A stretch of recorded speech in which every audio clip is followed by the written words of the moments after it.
Right, so I've cut my fascias off either side, and I'm just getting ready to joint this barge up. So I've got a 150mm piece of barge there, which I've temporarily nailed flush to the top of the rafters, and I've done the same on this side, and that's hanging past plenty at the bottom, so I can make my plumb cut afterwards. Now, what I'm going to do, because this is it is a bastard mitre here, because this is wider, this bit of barge is wider than this bit of fascia.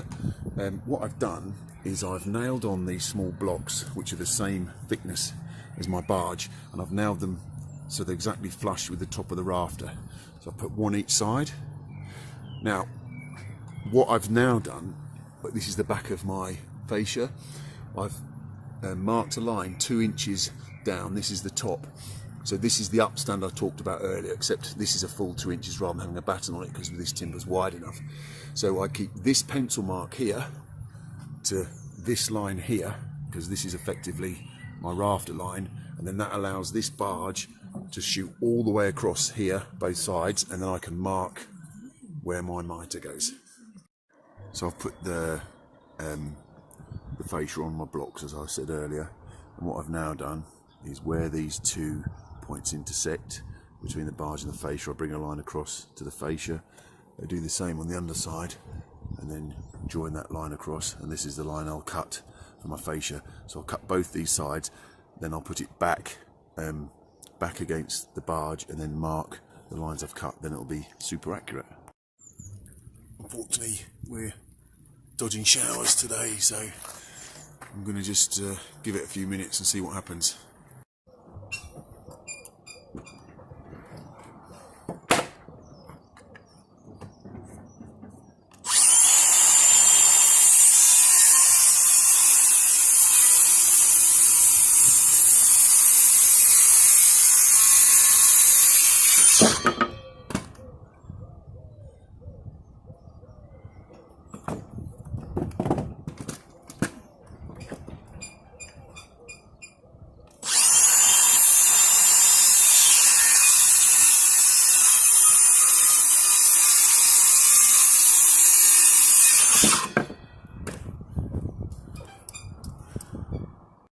Just one more little tip.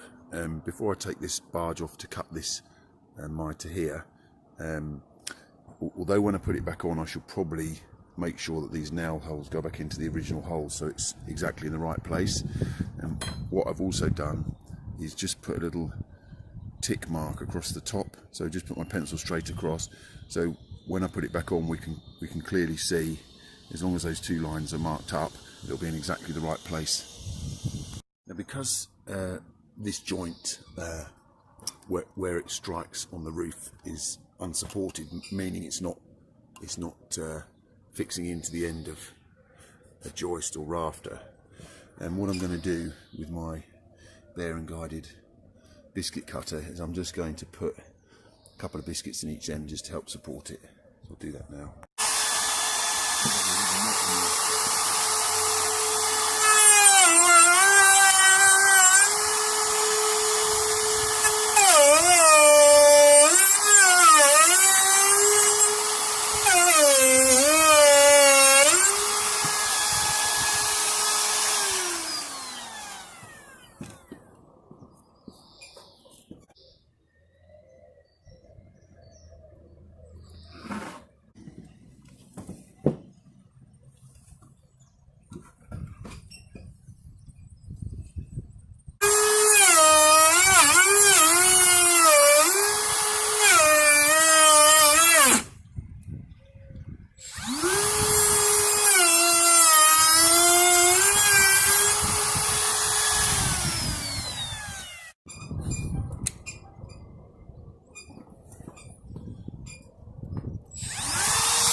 Now when I push that down, that's a lovely tight fit.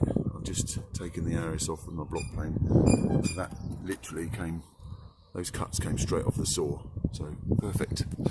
So I'll get that fixed in now. I'm just finishing this barge on the front here, and we'll just cut a little sprocket on here.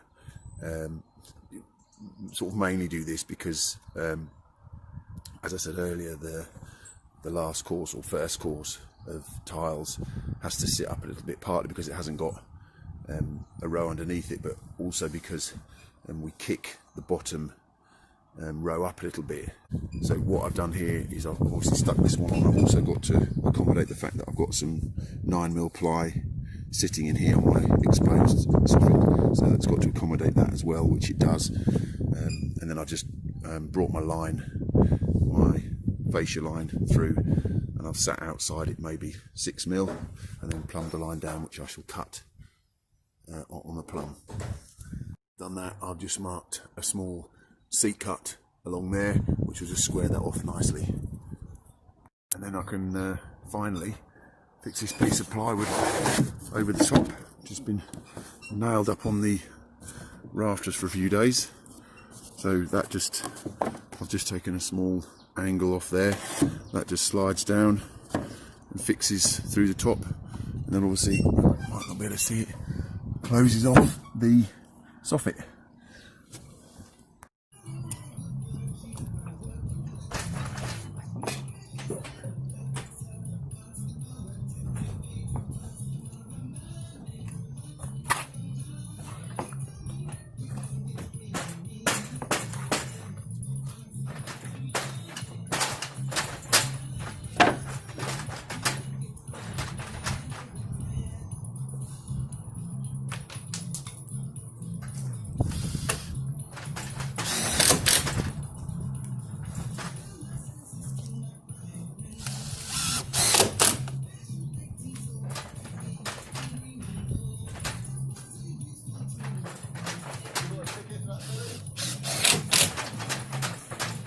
One in the pocket somewhere. Give up all that, mate.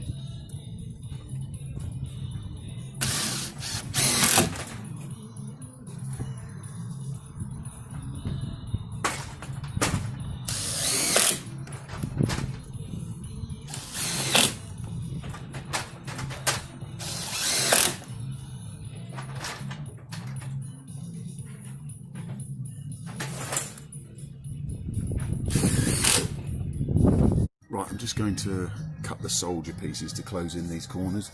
Unfortunately, the stuff that we use for the rafters is X150 by 35, so it's just actually the right thickness to accommodate that feather edge. So I'm going to rip this down 35 by 35, and that'll make a great corner post.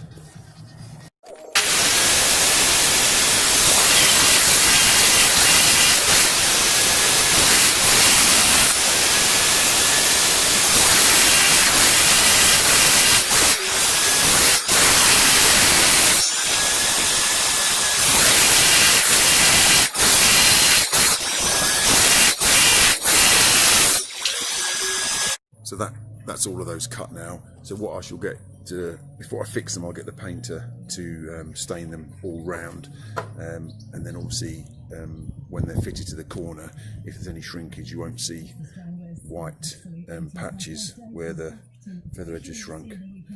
So that's great.